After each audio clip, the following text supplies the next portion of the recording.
The Lightning Thief, Chapter 11. We visit the garden gnome Emporium. In a way, it's nice to know there are Greek gods out there because you have somebody to blame when things go wrong.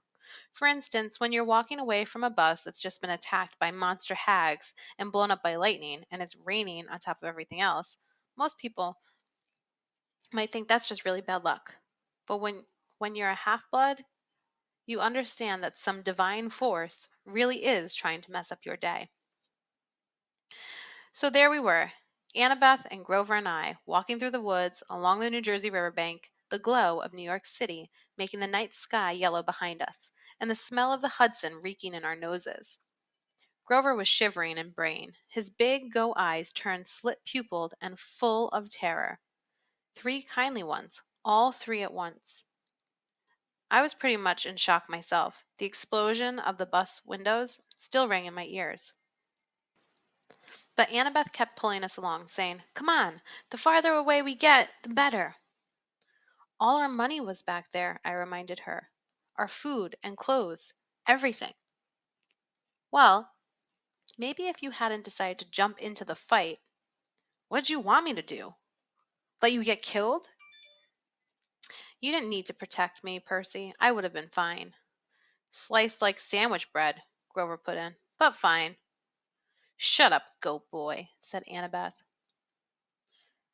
Grover brayed mournfully. Tin cans, a perfectly good bag of tin cans. We sloshed across the mushy ground, through nasty twisted trees that smelled like sour laundry. After a few minutes, Annabeth fell into line next to me. Look, her voice faltered. I appreciate you coming back for us, okay? That was really brave. We're a team, right? She was silent for a few more steps. It's just that if you died, aside from the fact that it would really suck for you, it would mean the quest was over. This may be my only chance to see the real world. The thunderstorm had finally let up. The city glow faded behind us, leaving us in almost total darkness. I couldn't see anything of Annabeth except a glint of her blonde hair. You haven't left Camp Half-Blood since you were 7, I asked her. No, only short field trips. My dad, the history professor, yeah, it didn't work out for me living at home. I mean, Camp Half-Blood is my home. She was rushing her words out now, as if she were afraid somebody might try to stop her. At camp, you train and train.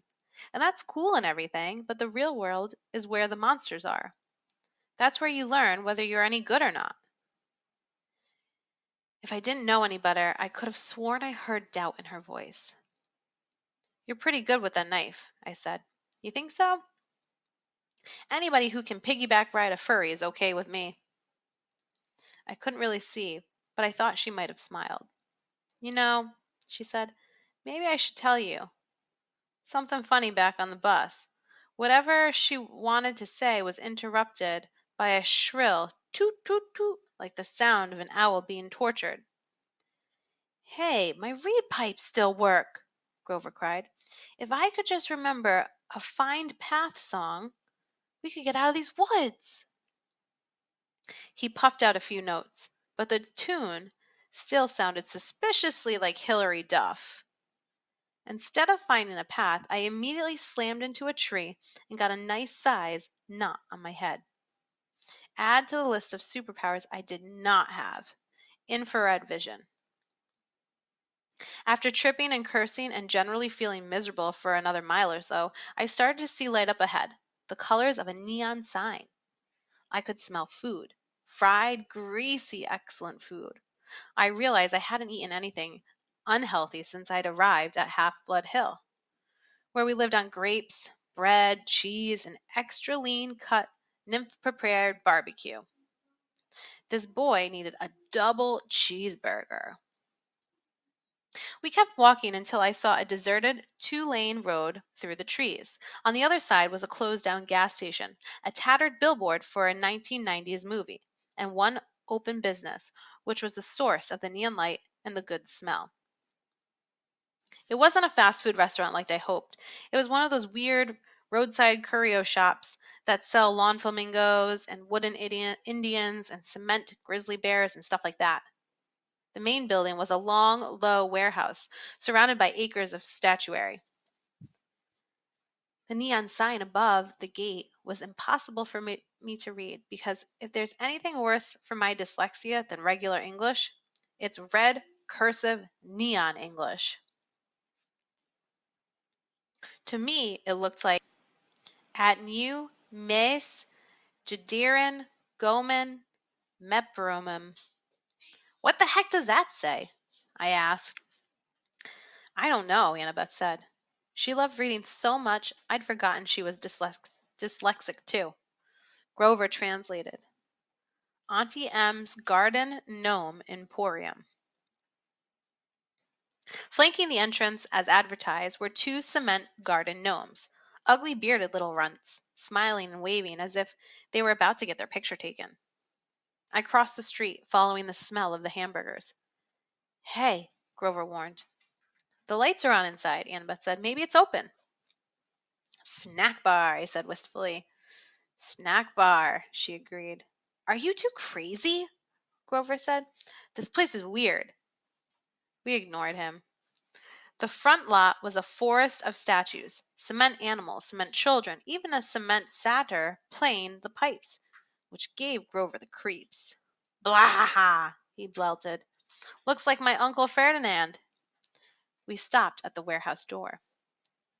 Don't knock, Grover pleaded. I smell monsters. Your nose is clogged up from the furries, Annabeth told him. All I smell is burgers. Aren't you hungry? Meat, he said scornfully. I am a vegetarian. You eat cheese, enchiladas, and aluminum cans, I reminded him. Those are vegetables. Come on, let's leave. These statues are looking at me. Then the door creaked open, and standing in front of us was a tall Middle Eastern woman. At least I assumed she was Middle Eastern because she wore a long black gown that covered everything but her hands, and her head was completely veiled. Her eyes glinted behind a curtain of black gauze. But that was about all I could make out. Her coffee-colored hands looked old, but well manicured and elegant, so I imagined she was a grandmother who had once been a beautiful lady. Her accent sounded vaguely Middle Eastern, too. She said, Children, it is not too late to be out all alone. Where are your parents? They're, Annabeth started to say. We're orphans, I said. Orphans, the woman said. The word sounded alien in her mouth. But my dears, surely not.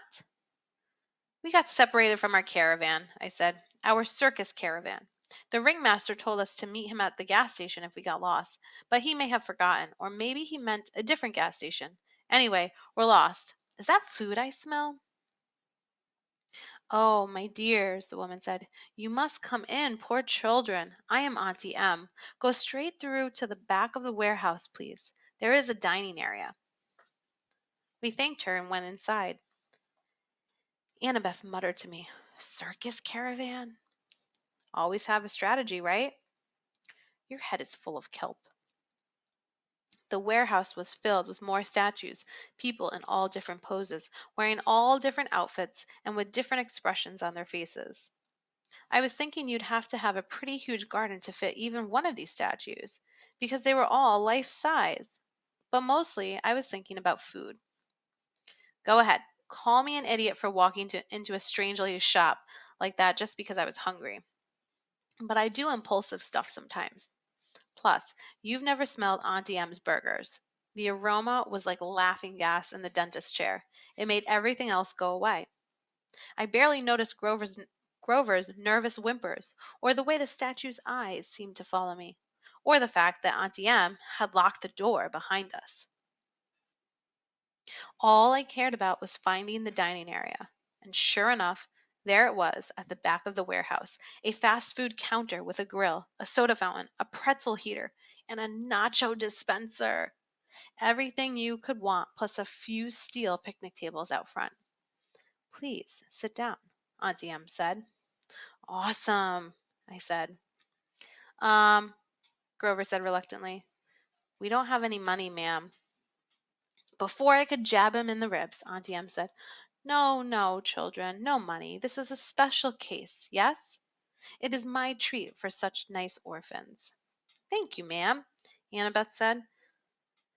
Auntie Em stiffened, as if Annabeth had done something wrong. But then the old woman relaxed just as quickly, so I figured it must have been my imagination. Quite right, Annabeth, she said. You have such beautiful gray eyes, child. Only later did I wonder how she knew Annabeth's name, even though we had never introduced ourselves. Our hostess disappeared behind the snack counter and started cooking. Before we knew it, she brought us plastic trays heaped with double cheeseburgers, vanilla shakes, and extra, extra large servings of French fries. I was halfway through my burger before I remembered to breathe. Annabeth slurped her shake. Grover picked at the fries and eyed the tray's waxed paper liner as if he might go for that, but he still looked too nervous to eat. "What's that hissing noise?" he asked. I listened, but didn't hear anything. Annabeth shook her head. "Hissing?" Auntie Em asked. "Perhaps you hear the deep fryer oil. You have keen ears, Grover." "I take vitamins for my ears." "That's admirable," she said, "but please relax." Auntie Em ate nothing. She hadn't taken off her headdress, even to cook, and now she sat forward and interlaced her fingers and watched us eat. It was a little unsettling, having someone stare at me when I couldn't see her face, but I was feeling satisfied after the burger and a little sleepy, and I figured the least I could do was try to make small talk with our hostess. "So, you sell gnomes?" I said, trying to sound interested. "Oh, yes," Auntie Em said, "and animals, and people. Anything for the garden. Custom orders. Statuary is very popular, you know." "A lot of business on this road?" "Not so much, no. Since the highway was built, most cars, they do not go this way now. I must cherish every customer I get." My neck tingled as if somebody else was looking at me. I turned, but it was just a statue of a young girl holding an Easter basket. The detail was incredible, much better than you see in most garden statues, but something was wrong with her face. It looked as if she was startled or even terrified. "Ah," Auntie Em said sadly, "you notice some of my creations do not turn out well. They are marred, they do not sell.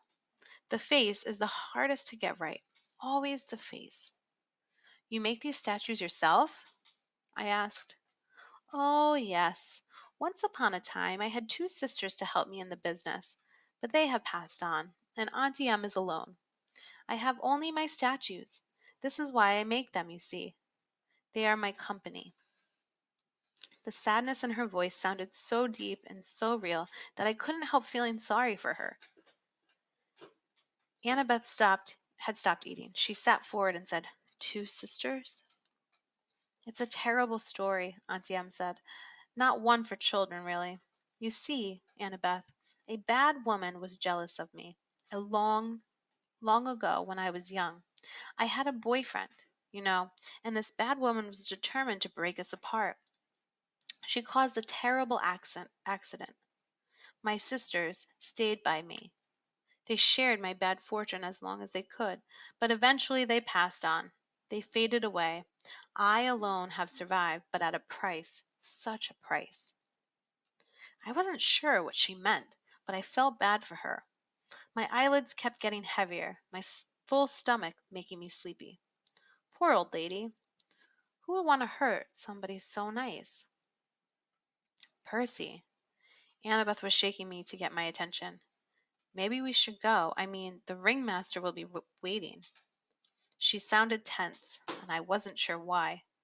Grover was eating the wax paper off the tray now, but if Auntie Em found that strange, she didn't say anything. "Such beautiful gray eyes," Auntie Em told Annabeth again. "My, yes, it has been a long time since I've seen gray eyes like those." She reached out as if to stroke Annabeth's cheek, but Annabeth stood up abruptly. "We really should go." "Yes." Grover swallowed his wax paper and stood up. "The ringmaster is waiting, right?"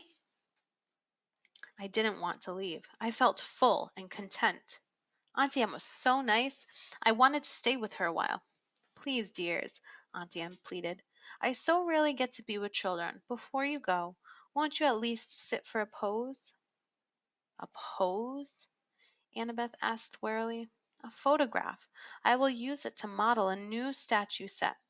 Children are so popular, you see. Everyone loves children. Annabeth shifted her weight from foot to foot. I don't think we can, ma'am. Come on, Percy. Sure we can, I said. I was irritated with Annabeth for being so bossy, so rude to an old lady who just fed us for free. It's just a photo, Annabeth. What's the harm?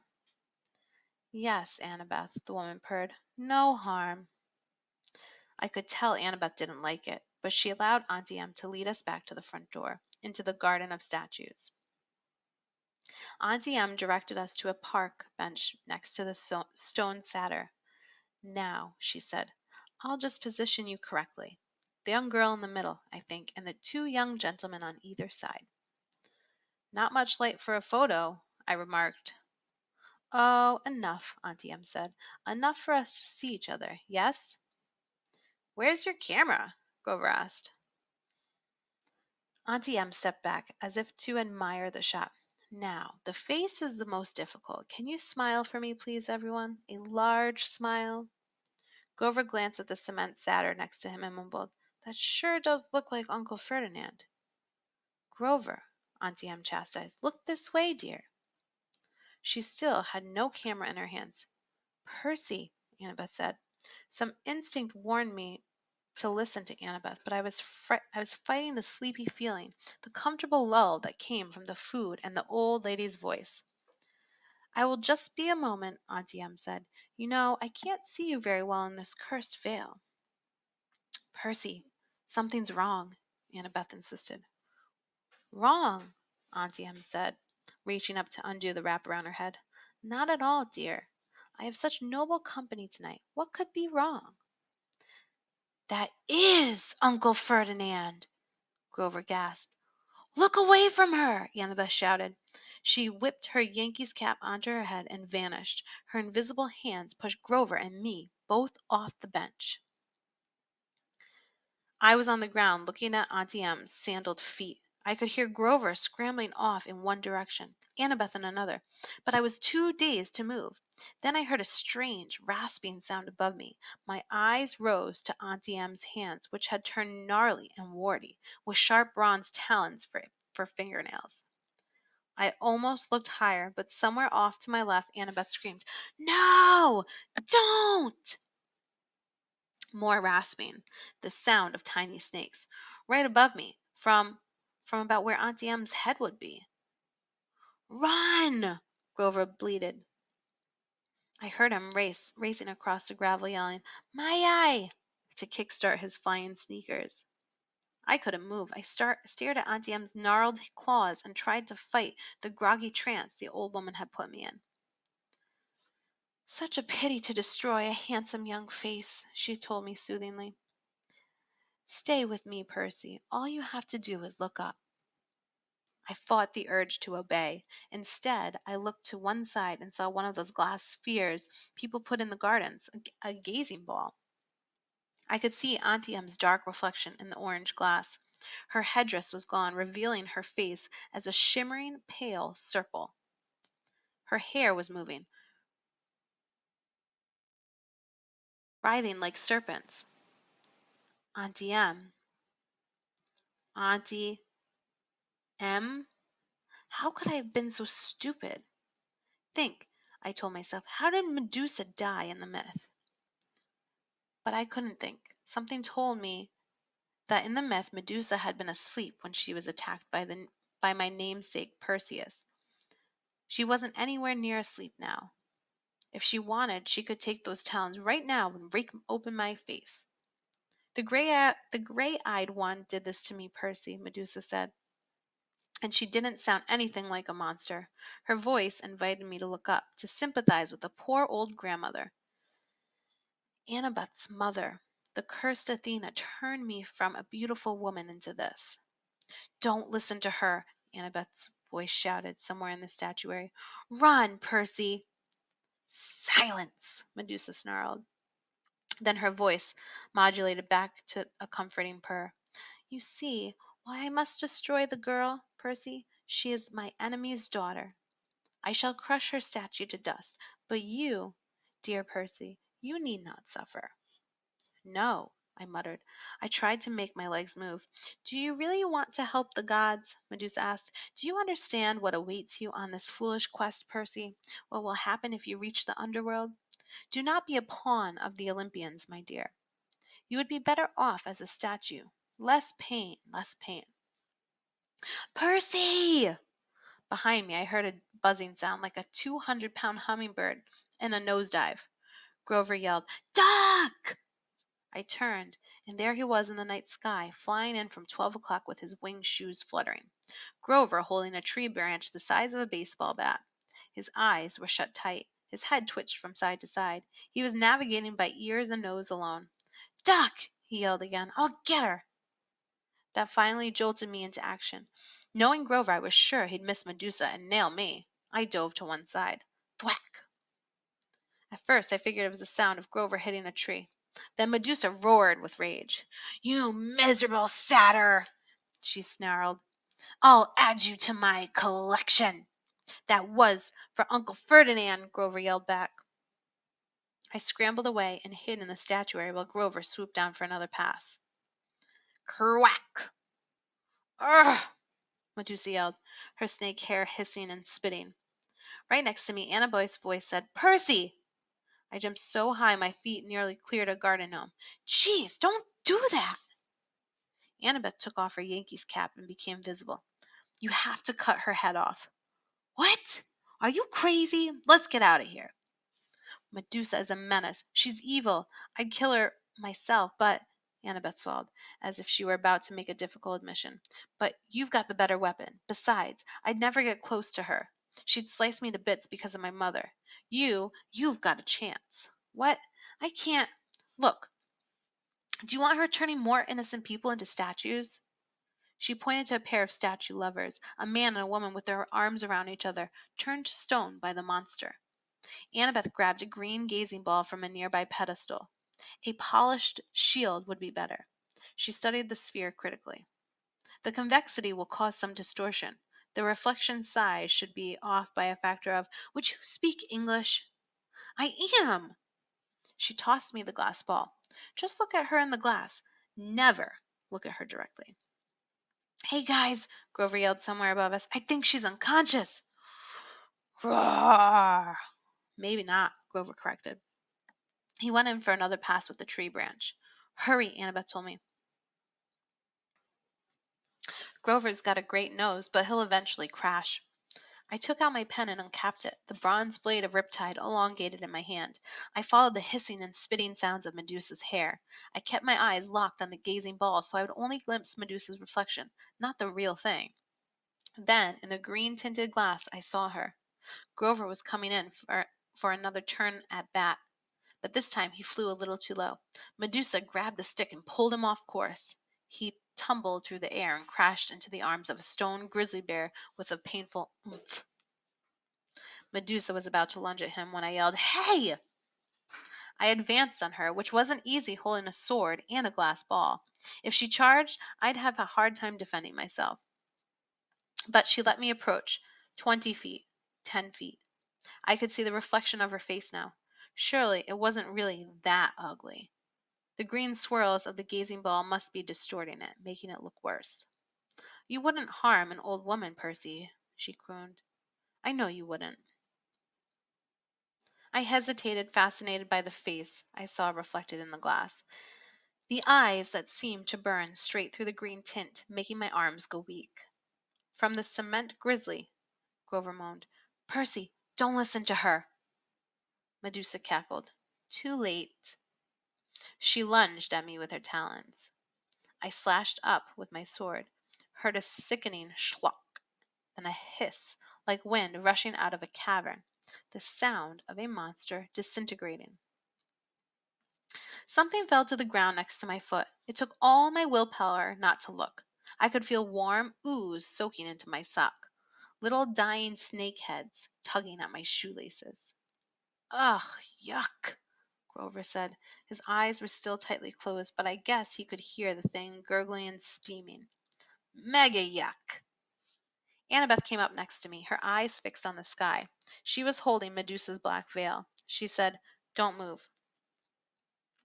Very, very carefully, without looking down, she knelt and draped the monster's head in black cloth, then picked it up.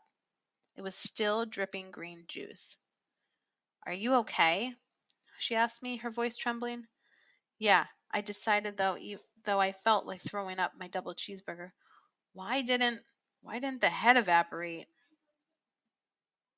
"Once you sever it, it becomes a spoil of war," she said.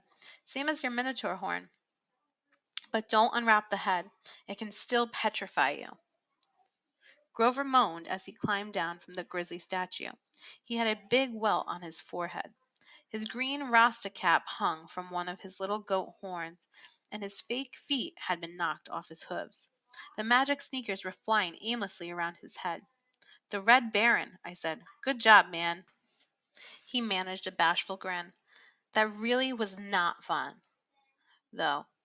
Well, the hitting her with the stick part, that was fun. But crashing into a concrete bear? Not fun." He snatched his shoes out of the air. I recapped my sword. Together, the three of us stumbled back to the warehouse. We found some old plastic grocery bags behind the snack counter and double wrapped Medusa's head. We plopped it on the table where we'd eaten dinner and sat around it, too exhausted to speak. Finally, I said, "So we have Athena to thank for this monster." Annabeth flashed me an irritated look. "Your dad, actually. Don't you remember? Medusa was Poseidon's girlfriend. They decided to meet in my mother's temple. That's why Athena turned her into a monster. Medusa and her two sisters, who had helped her get into the temple, they became the three Gorgons. That's why Medusa wanted to slice me up, but she wanted to preserve you as a nice statue. She's still sweet on your dad. You probably reminded her of him." My face was burning. "Oh, so now it's my fault we met Medusa." Annabeth straightened. In a bad imitation of my voice, she said, "It's just a photo, Annabeth. What's the harm?" "Forget it," I said. "You're impossible. You're insufferable. Hey," Grover interrupted. "You two are giving me a migraine, and satyrs don't even get migraines. What are we going to do with the head?" I stared at the thing. One little snake was hanging out of a hole in the plastic. The words printed on the side of the bag: "We appreciate your business." I was angry, not just with Annabeth or her mom, but with all the gods for this whole quest, for getting us blown off the road and in two major fights the very first day out from camp. At this rate, we'd never make it to LA alive, much less before summer solstice. What had Medusa said? "Do not be a pawn of the Olympians, my dear. You would be better off as a statue." I got up. "I'll be back." "Percy," Annabeth called after me. "What are you—" I searched the back of the warehouse until I found Medusa's office. Her account book showed her 6 most recent sales, all shipments to the underworld to decorate Hades and Persephone's garden. According to one freight bill, the underworld's billing address was DOA Recording Studios, West Hollywood, California. I folded up the bill and stuffed it in my pocket. In the cash register, I found $20, a few golden drachmas, and some packing slips for Hermes Overnight Express, each with a little leather bag attached for coins. I rummaged around the rest of the office until I found the right size box. I went back to the picnic table, packed up Medusa's head, and filled out a delivery slip. "The Gods, Mount Olympus, 600th floor, Empire State Building, New York, New York. With best wishes, Percy Jackson." "They're not going to like that," Grover warned. "They'll think you're impertinent." I poured some gold drachmas in the pouch. As soon as I closed it, there was a sound like a cash register. The package floated off the table and disappeared with a— "I am impertinent," I said. I looked at Annabeth, daring her to criticize. She didn't. She seemed resigned to the fact that I had a major talent for ticking off the gods. "Come on," she muttered. "We need a new plan."